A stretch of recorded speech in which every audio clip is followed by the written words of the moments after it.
maybe just like a month. The team really seems like it's firing on all cylinders right now, which makes me so bullish on the game.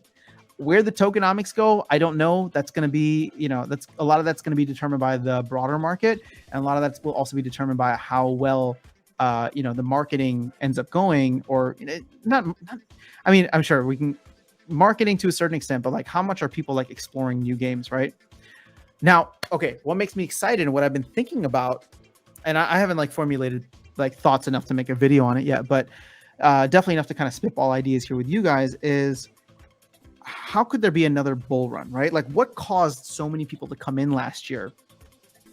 And that was the DEC rewards were stupidly high, right? When DEC went above its peg, people were coming in and making crazy money just playing the game, right? That's how I came in, and I was just like, wait a second, I can play a game and I can make like 50 cents per win. And then I was seeing people in Champion getting like 400 DEC, 500 DEC per win. And I'm like, that's $5 per win. $5 per win in this game was absolutely nuts. So I think about what this will look like once SPS rewards are out.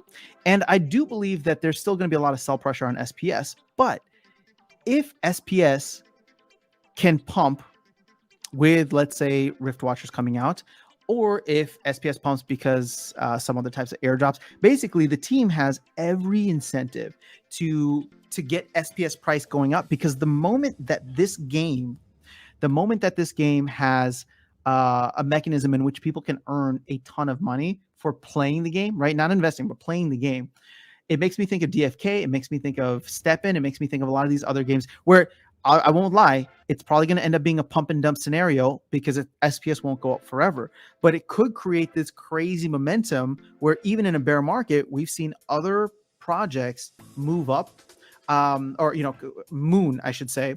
And we could see that potentially with this change away from DEC to SPS, right? If the SPS rewards are good and they can give SPS enough utility that it pumps in price, and now all of a sudden, like I've done the math, SPS is paying out, I think, $4.5 million per year in rewards at the current price.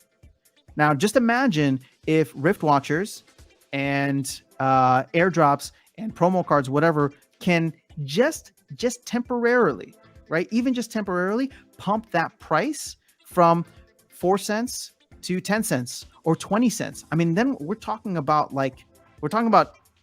double digit millions of dollars being paid out in rewards per year, right? When extrapolated out. But that's going to get people excited. That's going to make people come in and explore the game. And that could push another wave of euphoria, right? And maybe this is what the team is expecting in the second half of the year. That's why they're so bullish on things, is because they're expecting this wave to come in due to the fact that they had this change in mind for SPS. And if SPS can even just do a short pump, that might be enough to get a wave of people that comes in that sustains that pump, again, to unsustainable levels. So there will be a massive dump once again that happens probably when Rebellion comes out at the beginning of next year. You get what I'm saying? So this is kind of the way that I'm thinking through this right now. Again, that was really raw thoughts there, but if it happens in that way, and the team has every incentive to give as much utility to SPS, and I've been screaming this from the mountaintops, right? The team has every incentive to give SPS as much utility as possible. Well, now even more so, that could drive people to come and discover this game amongst a slew of other things, right? But everybody's looking for some project. Now, people aren't disengaged with crypto the way they were in 2018. We've seen Step and Pump. We've seen other games pump here and there within the bear market. And so I do think that there is actually a chance that this could happen once these changes are in place. And so it might not happen until maybe September or Q4, but I do believe that there is a chance. Okay. Now, again, I'm you know me, I don't like to shill hopium, so I'm going to stop there. But all I'm saying is that the way that I'm seeing this now is there could be this virtuous cycle that leads to a massive pump followed by another massive crash. But what these massive pumps do is they bring people into the player base. They bring a lot of people who aren't going to stick around, right? They bring a lot of people who are in it only for the money. But every wave, as it brings people in, when it washes away, it leaves more people in the game. I'm an example of that.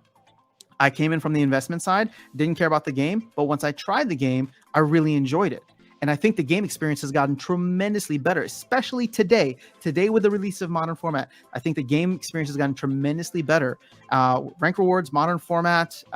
So all of these things I think could lead to a better game experience, so that when this wave of new people comes in, if and when this wave of new people comes in, and we wash out the investors on the back end, just like we're doing right now and we've been doing in the first 6 months of 2022, when we wash out those investors, it's going to leave a lot more players, because the team is going to be in a better position, where there's going to be excitement for the next release with Rebellion.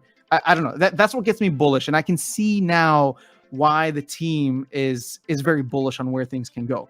Again, that it all has to do with SPS utility. And if you can get SPS utility, whether that's through Rift Watchers, whether that's through promo cards, if you can pump the price of SPS after SPS ranked battle rewards are out, that could have huge implications to lead to another mini bull run. I shouldn't say bull run, mini pump and subsequent dump situation, right? So I won't lie. At that point in time, if things are feeling hot and everybody's just coming into this game, and now that I've seen that cycle, if people are coming in the game and being like, oh my gosh, I can make a ton of money playing this game, at that point, I'll be like, okay, maybe it's time to sell some of these extra reward cards that I have, offload some of this just to realize some of the profit, right? Because I think in crypto, and now specifically in a crypto game, you are going to have a cyclical nature to it, whether it's the market, whether it's the releases of expansions, or whether it's just human psychology and how people explore these things.